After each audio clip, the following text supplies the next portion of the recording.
We followed her triumphs as she brought home the gold and became one of the most legendary swimmers of our time. I remember waking up and looking at the paramedic and saying, am I okay? Am I going to die? And we followed her tragedy. There have been some memories that have sort of been coming back. An accident that took her ability to walk and nearly took her life. I trained so hard to be able to teach myself to get in and out of a car, and it's because I have to.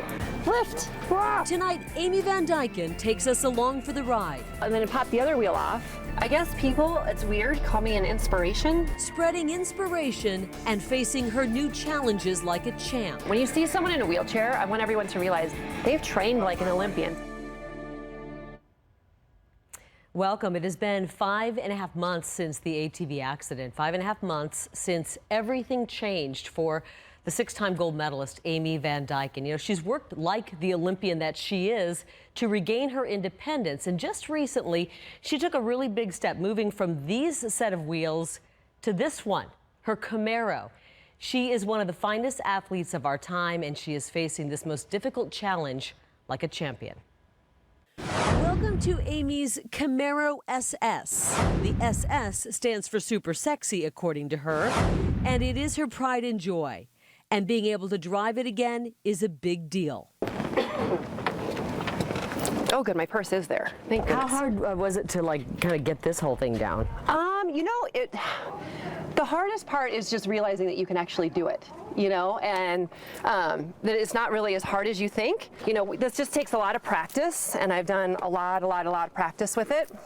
You know, I drive myself to go get coffee with the girls, or, you know, hang out and go shopping, go grocery shopping. So. And to have that freedom, it's worth figuring it out, right? Oh, it absolutely is. Yeah, yeah. And some days are more beautiful than others. That one was not good. But, I thought it looked great. It's all good.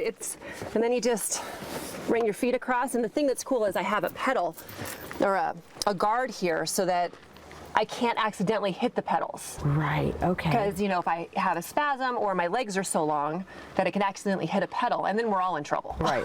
So. The first several times you did this, were you like, oh, God, it's so much effort. Hard, yes. And then you get used to it. And it's just second nature? It's second nature now, yeah. I can do it really, really quickly. I can actually do it in, you know, under a minute. I'll race my husband, Tom. You know, I'll do one of those things where, oh, shoot, I forgot my blah, blah, blah, and he'll have to run back into the bedroom. And I've got it all taken apart or put back together or whatever it is. I was taking my chair apart, and there was a old lady, I want to guess, late 70s, early 80s. She was fabulous. Ma'am, can I help you? Oh, my God, bless your heart. No, I've got it. I know it's not pretty, but I actually have got it. But people are just amazing. I've seen people like have the chairs in the back or have the lift in the van and all that. But in a sports car, I have to say, this is the first time I've ever seen that. Yeah, so the thing is, I got this car a couple years ago, and I'm a muscle car fanatic. The model of this Camaro came out, and I fell in love with it, and Tom bought it for me. Well, I got injured, and first thing that he wanted to do was get the van, get, you know, one of those cars, and I looked at him, I said, no, I'm keeping the Camaro. Like, that is me. It's totally me. And I asked the people at the hospital, is it possible to drive a Camaro? And they're like, it's a great car because it's you know, the door opens so wide, so I can have a lot of access to the door, to the chair and everything. And so I got to keep my car, which is great. It's pretty cool. So you still got the style aspect going, yeah. Absolutely. Oh, Kari, I gotta look good. I can't wait. Well, I'm going to get in the car. I'm going to go with Amy, and you guys are going to go to lunch, and we're going to go to Vegas. So we'll see you guys later tonight, depending on how we do. That's right. My tall photographer, Eric Corrales, is along for the ride and finding out that the Camaro is a car that probably shouldn't have a backseat. All right, taking the long way. All right, are you okay there? Yeah, you okay, Eric? All great. Oh, I meant you, Kari. Are you okay? Wow, this engine. Oh, yeah. How fast can you make it go? How fast have you made it go? I shouldn't say this. Sheriff Joe, don't listen to this. I've hit upwards of 120. Wow. Yeah. With this new kind of... Not with this new contraption. With this, the fastest I've gone is 90. Until I'm 1,000% comfortable with the fact that I really have no balance. I mean, think about it. I can't feel my booty. So you use that a lot for balance. Right. And so a lot of what I've been working on is balance. And you'll probably see, you know, when we make a sharper turn, I have to slow way down just to use my core a lot more. I've got great abs now. I bet you had great abs before. Something tells me Olympic swimmer and great abs. Oh man, yeah, they were okay, but they're good now. Which abs I can feel, but yeah, it's pretty cool. In the grand scheme of it, you know, getting used to the chair and then also getting the car, how much freedom has that given you? The car was the biggest thing because, again, I didn't know that I was going to be able to drive my Camaro again. This is me. You know, I am rock and roll. I am, you know, live it full throttle. And I thought, there's no way I can get into a minivan. So, you know, again, when they retrofitted this for me, I couldn't even control it. I get to go to the grocery store by myself. I get to drive to meet my girlfriends for lunch by myself, not have to have my husband drive me. He's my husband, he's not my chauffeur, and you know, he shouldn't have to be, and so this is really, really nice. Well, and even if you love your husband a ton, sometimes you want to get away from him for a few hours. Yeah, I did that the other day, as a matter of fact. He's like, well, I'll drive you there. I was like, no, please, I need a moment. So do you get like, you know, people like whistling at you in the car and going, hey, who's the hot babe over there in the Camaro? No, well, I don't know, maybe. I don't really pay attention. You're not paying attention. No, I do think it scares them because I have that sticker in the back, you know, the flaming wheelchair. So I think it scares them that someone in a wheelchair could possibly be driving this car. And I do get a lot of people that when I pull up into the handicap spots that give me a hard time.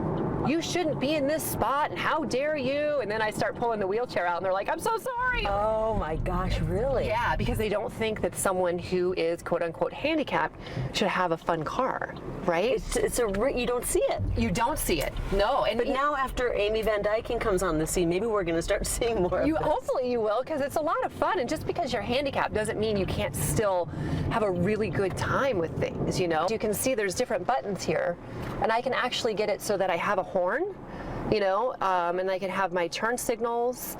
I can do my cruise control there. The horn sometimes I wouldn't mind. Oh yeah, you need to have a horn. Exactly. And how appropriate that the middle finger would operate the horn. Totally. Prevent you from using it. Totally.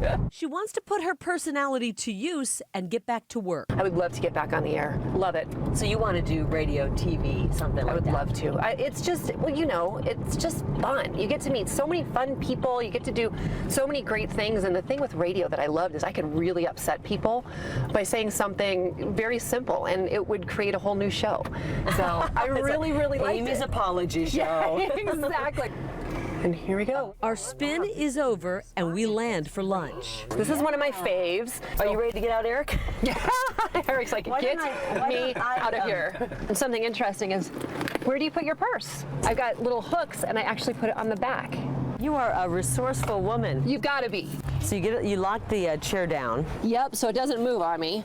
And then it's just getting your feet in position, because what people don't realize is I still use my feet. They help balance, even though I don't use them or feel them. So if I have them in the wrong position, I can go flying. Hop on up. You know, thank goodness for your upper body strength. Did you ever think that you would appreciate having that swimmer's body more? Yeah, no kidding. I know, it's really helpful. But what's interesting is that I don't really use a lot of muscle power. It's more technique. So if I do it right, like if you see, I drop my head down, and when your head goes down, your backside goes up. It's just a quick little press, and you're up and in. That's good to know, so you don't have to have an Olympian's body. You don't. To pull it off. No, you don't. It does help a little bit when you're learning. For the regular people who Yeah, right? aren't gold medalists, right? Coming up on A Champion's Drive, did Amy foresee her devastating crash before it happened? Do you think that was like a premonition or something? I think so. And are her athletic days over? Ever think about becoming a para-Olympian? I mean, is that even in your realm of possibilities? Plus the super souped up wheelchair that's in the works just for Amy. You deserve the purpliest, sculliest wheelchair that we can ever find.